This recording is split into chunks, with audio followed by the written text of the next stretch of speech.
2 जनवरी 1975 बिहार का Samastipur railway station. तब rail मंत्री रहे ललित नारायण मिश्र, जो उस समय इंदिरा गांधी के कार्यकाल में कांग्रेस के कद्दावर नेताओं में से एक थे। वे समस्तीपुर से मुजफ्फरपुर तक के लिए एक ब्रॉड गेज रेलवे लाइन के उद्घाटन के लिए पहुंचे थे। जैसे ही वे अपना भाषण खत्म कर मंच से उतरने वाले थे, तभी मंच की ओर ग्रेनेड फेंका गया। रेल मंत्री ललित नारायण मिश्र उस हमले में बुरी तरह घायल हुए। अगले दिन अस्पताल में उनकी मौत हो गई। आजाद भारत में एक तरह से ये पहली घटना थी जब किसी कैबिनेट मंत्री की इस तरह हमले में जान चली गई। इस हमले में कुछ लोग घायल भी हुए थे। इन्हीं में से एक थे जगन्नाथ मिश्र, ललित नारायण मिश्र के छोटे भाई। चोट उन्हें भी लगी थी, पर वो धीरे धीरे ठीक होने में कामयाब हुए। और संयोग देखिए, इस घटना के करीब 3 महीने बाद, यानी मौत के मुंह से निकलने के कुछ ही दिन बाद, जगन्नाथ मिश्र बिहार के मुख्यमंत्री बनते हैं। कैसे, इस बारे में आगे बात करेंगे, लेकिन फिलहाल इतना जान लीजिए कि तब उनकी उम्र महज 38 साल थी और उन्हें देश में सबसे युवा मुख्यमंत्री बनने का दर्जा मिला था। ये वही जगन्नाथ मिश्र हैं जो 3 बार बिहार के मुख्यमंत्री रहे। लालू के MY यानी मुस्लिम यादव के फॉर्मूले से काफी पहले मुस्लिमों को वोट बैंक के लिए साधने का ऐसा गुर लेकर आए कि उन्हें मौलाना कोट अनकोट जगन्नाथ मिश्र तक नाम दिया गया। आखिर उन्होंने ऐसा क्या किया था? और इन सब के बीच 1983 का पटना का चर्चित बॉबी हत्याकांड, जब एक लड़की की संदिग्ध मौत को छुपाने में ऐसा लगा जैसे पूरी सरकार लगी हुई है, और तब मुख्यमंत्री जगन्नाथ मिश्र ही थे। और इन सब के बाद चारा घोटाले में नाम। इस वीडियो में हम दिवंगत जगन्नाथ मिश्र के राजनीतिक जीवन की बात करेंगे। कहते तो ये भी हैं कि जीवन के आखिरी कुछ वर्षों में जगन्नाथ मिश्र भाजपा के भी करीब नजर आए। मोदी के प्रशंसक बने, हालांकि पार्टी में शामिल नहीं हुए। जगन्नाथ मिश्र ने अपने करियर की शुरुआत बतौर लेक्चरर की। इकोनॉमिक्स के प्रोफेसर थे, लेकिन छात्र जीवन से राजनीति में भी खूब रुचि रहती थी। बड़े भाई ललित नारायण का नाम बिहार से आने वाले बड़े कांग्रेस नेताओं में शुमार था। जगन्नाथ मिश्र को राजनीति का ककहरा बड़े भाई से ही सीखने को मिला, लेकिन उनकी किस्मत जाकर चमकी अप्रैल 1975 में, यानी उसी साल जब जनवरी में बड़े भाई की हत्या हुई थी, उसके कुछ दिन बाद। ये वो समय था जब बिहार में छात्र आंदोलन जोर पकड़ रहा था। देश में स्थिति ऐसी थी कि तमाम तरह की बातें चल रही थी। ललित नारायण की हत्या किसने कराई, ये आज भी एक सवाल है, लेकिन उन दिनों एक सुगबुगाहट ये भी चल रही थी कि ललित नारायण इंदिरा गांधी के बड़े राजदार थे, और ये राज ऐसे थे जो इंदिरा गांधी की सियासत तक खत्म कर सकते थे। लिहाजा उनकी हत्या करवा दी गई। सच क्या है, ये आज भी पर्दे के पीछे है, लेकिन एक बात जो सच है वो ये कि उस समय बिहार तेजी से कांग्रेस विरोध का बड़ा केंद्र बनकर उभर रहा था। ये जो तमाम परिस्थितियां बन रही थीं, उसे देखते हुए कांग्रेस आलाकमान ने बिहार में नेतृत्व को बदलने का फैसला किया। तब बिहार के मुख्यमंत्री अब्दुल गफूर हुआ करते थे। इंदिरा गांधी ने PV नरसिम्हा राव को बिहार भेजा ताकि चीजें स्मूथ तरीके से हो सके। हुआ भी ऐसा ही। अब्दुल गफूर ने इस्तीफा दिया। कांग्रेस विधायक दल की बैठक हुई और प्रस्ताव पास हुआ कि मुख्यमंत्री का चयन आलाकमान करें, और इस तरह 1975 के अप्रैल में जगन्नाथ मिश्र को CM की कुर्सी पहली बार मिली। इंदिरा गांधी को उम्मीद थी कि अब्दुल गफूर के कुर्सी से हटने से शायद छात्र आंदोलन मंद पड़ेगा, और साथ ही साथ जगन्नाथ मिश्र को, जो दिवंगत ललित नारायण मिश्र के छोटे भाई थे, उन्हें बिहार की कुर्सी सौंपने से जो तमाम तरह की अफवाहें चल रही थीं, उस पर रोक लगेगी। खैर, जगन्नाथ मिश्र के मुख्यमंत्री बने अभी बमुश्किल 2 महीने ही बीते थे कि 25 जून 1975 को देश में इमरजेंसी यानी आपातकाल लागू हो गया। 1.5 साल से ज्यादा समय तक चला यही वो आपातकाल था जो जगन्नाथ मिश्र को गांधी परिवार के और करीब ले आया। संजय गांधी से उनकी घनिष्ठता बढ़ी और दिल्ली दरबार में उनकी पकड़। सब कुछ जगन्नाथ मिश्र के मन मुताबिक चल रहा था। इसी दौरान 1977 में आपातकाल हटा और पूरे देश में लोकसभा के चुनाव हुए। कांग्रेस की करारी हार हुई। इंदिरा और संजय गांधी भी हारे। कई पार्टियों से मिलकर बनी जनता पार्टी सत्ता में आई। मोरारजी देसाई देश के पहले गैर कांग्रेसी प्रधानमंत्री बने। इसके बाद इस नई सरकार ने देश के 9 राज्यों में कांग्रेस सरकारों को यह कहते हुए बर्खास्त किया कि वे जनता का भरोसा खो चुके हैं। बिहार भी इन्हीं 9 राज्यों में से एक था। जाहिर है जगन्नाथ मिश्र को अपनी सीएम की कुर्सी गंवानी पड़ी।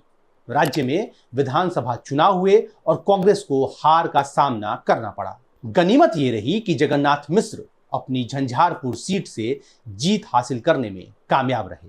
बहरहाल 3 साल बाद ही केंद्र में जनता पार्टी का दम निकल गया। 1980 में फिर लोकसभा चुनाव हुए। इस बार जनता का मूड इंदिरा और कांग्रेस के साथ था। इधर जगन्नाथ मिश्र ने भी ठाना कि पटना से अब दिल्ली का रुख किया जाए। उन्होंने भी लोकसभा चुनाव लड़ा लेकिन हार गए। कहते हैं इसकी एक बड़ी वजह इसी चुनाव में कामेश्वरी देवी का चुनावी मैदान में भी उतरना था। कामेश्वरी देवी कौन? जगन्नाथ मिश्र के मरहूम बड़े भाई ललित नारायण मिश्र की बेवा। झंझारपुर की सीट पर चुनाव तब पारिवारिक तकरार में बदल गया था। कामेश्वरी देवी तीसरे नंबर पर रहीं और 84,000 से ज्यादा वोट हासिल करने में कामयाब रहीं। नतीजा यह हुआ कि फायदा जनता पार्टी सेकुलर के धनिक लाल मंडल को हुआ। जगन्नाथ मिश्र दूसरे नंबर पर रहे और लोकसभा नहीं पहुंच सके। खैर, इंदिरा गांधी ने 1980 में सत्ता में वापसी करते ही वही कदम उठाया जो मोरारजी देसाई ने उठाया था। उन्हीं 9 राज्यों की सरकारों को बर्खास्त किया गया और दोबारा चुनाव हुए। बिहार में भी विधानसभा चुनाव हुए और 1980 के इस विधानसभा चुनाव में सूबे में कांग्रेस एक बार फिर बहुमत लेकर आई। इस बार जगन्नाथ मिश्र सीएम की रेस में बहुत पीछे थे, लेकिन दिल्ली दरबार से इमरजेंसी के दौर में बनाए गए रिश्ते काम आए। संजय गांधी से बनाए रिश्ते काम आए और वे दूसरी बार बिहार के मुख्यमंत्री बने। जगन्नाथ मिश्र ने 8 जून 1980 को दूसरी बार मुख्यमंत्री पद की शपथ ली। लेकिन संयोग देखिए, 1983 में स्वतंत्रता दिवस के एक दिन पहले यानी 14 अगस्त को उन्हें यह पद छोड़ना पड़ा। वजह बनी दिल्ली से नाराजगी। जगन्नाथ मिश्र का दूसरा कार्यकाल काफी विवादों से भरा रहा। उन्होंने अल्पसंख्यक वोटरों को लुभाने के लिए राज्य में उर्दू को दूसरी आधिकारिक भाषा की मान्यता दी थी। राज्य में सैकड़ों उर्दू ट्रांसलेटरों की नियुक्ति हुई। इन कदमों का विरोध खुद जगन्नाथ मिश्र की अपनी बिरादरी यानी मैथिल ब्राह्मण कर रहे थे। बताया तो यह भी जाता है कि उन दिनों जब मुख्यमंत्री जगन्नाथ मिश्र राज्य में किसी इलाके का दौरा करते तो कार्यकर्ताओं को खास तौर पर यह संदेश भिजवाया जाता कि सीएम साहब रात का विश्राम किसी मुस्लिम कार्यकर्ता के घर पर करना पसंद करेंगे। साफ था जगन्नाथ मिश्र को तुष्टीकरण की राजनीति लुभाने लगी थी। जगन्नाथ के विरोधियों ने उन्हें नए नाम से पुकारना शुरू किया, मौलाना जगन्नाथ मिश्र। इसी कार्यकाल में जगन्नाथ मिश्र एक और वजह से काफी विवादों में रहे, बिहार कांग्रेस बिल। साल 1982 में आया यह बिल साफ तौर पर मीडिया पर सरकारी रेगुलेशन की कोशिश थी। देश के आपातकाल से निकले अभी कुछ साल ही हुए थे कि प्रेस पर पाबंदी की कोशिश। विपक्ष ने इस मामले को जोर शोर से उठाया। आखिरकार बिहार की सरकार को जगन्नाथ मिश्र को अपने कदम वापस खींचने पड़े, बिल को वापस लेना पड़ा। इन सब कहानियों से इतर इसी काल में बिहार का बॉबी हत्याकांड भी बहुत सुर्खियों में रहा। जगन्नाथ मिश्र सीधे तौर पर भले ही इस विवाद से नहीं जुड़े थे, लेकिन बिहार की सत्ता के गलियारों से इस हत्याकांड का कुछ ना कुछ तो कनेक्शन था, ऐसा माना जाता है। ये बात है 1983 की। मई का महीना, 9 और 10 मई के आसपास पटना के कुछ लोकल अखबारों ने बॉबी उर्फ श्वेत निशा त्रिवेदी की संदिग्ध मौत की खबर छापी। इसमें बताया गया कि 7 मई की तड़के बॉबी की मौत हुई और उनकी लाश को संदिग्ध तरीके से ही दफना भी दिया गया। ये बॉबी उर्फ श्वेत निशा त्रिवेदी थी कौन? बॉबी दरअसल एक एमएलसी राजेश्वरी सरोज दास की गोद ली हुई बेटी थी। खास बात यह भी है कि तब राजेश्वरी सरोज दास बिहार विधान परिषद की अध्यक्ष हुआ करती थी। बॉबी भी विधानसभा में ही टाइपिस्ट का काम करती थी। दिखने में खूबसूरत और बात करने में तेज तर्रार और मिलनसार। पॉलिटिकल कनेक्शन भी बने। सदन में आते जाते तब के कई विधायकों और मंत्रियों से बॉबी के अच्छे संबंध बन चुके थे। जाहिर है मामला हाई प्रोफाइल था। यह भी कहा गया कि बॉबी ईसाई धर्म को मानती थी, इसलिए उसे दफनाया गया। संदिग्ध हत्या और दफनाए जाने की अखबारों में छप रही खबरों ने पटना के तत्कालीन एसएसपी कुणाल किशोर का भी ध्यान खींचा और उन्होंने मामले की जांच शुरू कराई। कुणाल किशोर सख्त पुलिस अधिकारी माने जाते थे। जांच में पुलिस के सामने मौत को लेकर 2 अलग अलग पोस्टमार्टम रिपोर्ट भी सामने आई। एक में इंटरनल ब्लीडिंग और दूसरे में मौत की वजह हार्ट अटैक को बताया गया था। 2 अलग अलग डॉक्टरों ने इसे तैयार किया था। साफ था कि दाल में कुछ काला है। फिर क्या था? किशोर कुणाल ने कोर्ट की इजाजत से बॉबी की लाश कब्र से फिर निकलवाई और इस बार विसरा की जांच में मेलेथियन नाम का जहर पाया गया। लगभग साफ हो गया था कि कत्ल हुआ है। किशोर कुणाल जिस तत्परता से बॉबी हत्याकांड की जांच में जुटे थे, उससे सियासी हलकों में भी हड़कंप मच गया था। अखबारों में कई तरह की कहानियां छप रही थीं। कुछ रसूखदार लोगों के बॉबी से अंतरंग रिश्तों जैसी बातें भी कही जाने लगी थी। सड़क पर, नुक्कड़ पर, बिहार में हर तरफ इसी खबर की चर्चा थी। किशोर कुणाल ने अपनी एक किताब दमन तक्षकों का में इस केस का जिक्र किया है। वे लिखते हैं कि इस केस में उन पर काफी दबाव था। उनके वरिष्ठ अधिकारी ऐसे बर्ताव कर रहे थे मानो सच का पता लगाकर उन्होंने कोई गुनाह कर दिया है। इन्हीं हंगामों के बीच एक दिन मुख्यमंत्री जगन्नाथ मिश्र का कॉल उनके पास आया। कुणाल लिखते हैं कि सीएम ने फोन से उन पर पूछा, ये बॉबी कांड का मामला क्या है? कुणाल ने इस पर उन्हें सीधे जवाब दिया, सर, कुछ मामलों में आपकी छवि अच्छी नहीं है, किंतु चरित्र के मामले में आप बेदाग हैं।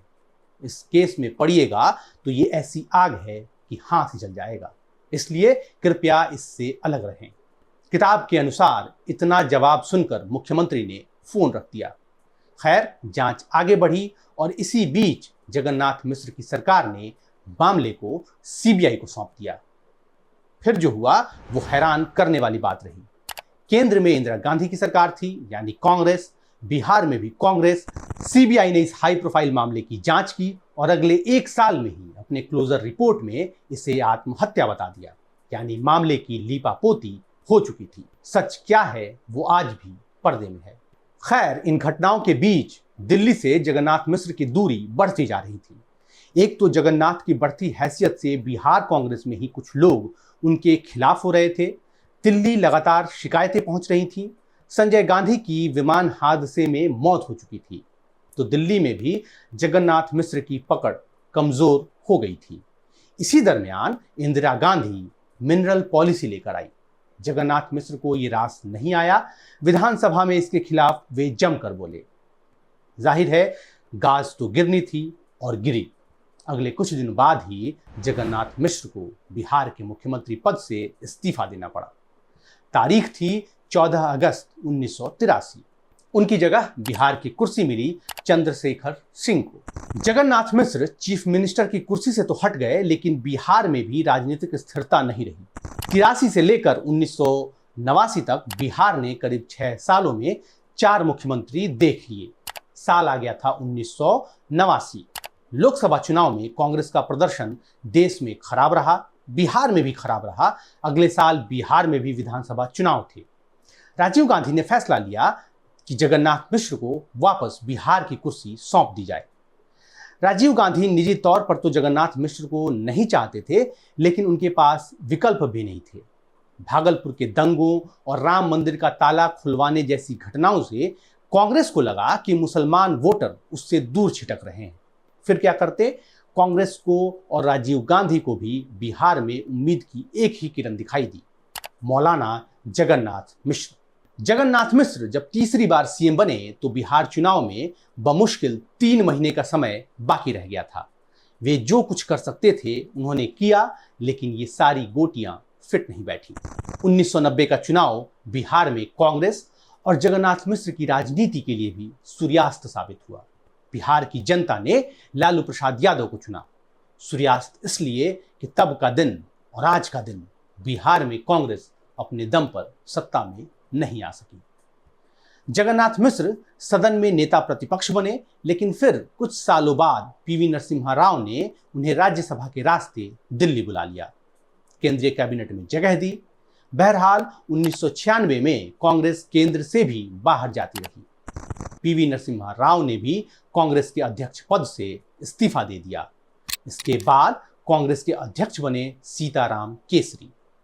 केसरी से जगन्नाथ मिश्र की अदावत तब से थी जब वे पहली बार बिहार के मुख्यमंत्री बने थे और सीताराम केसरी तब बिहार कांग्रेस के अध्यक्ष हुआ करते थे।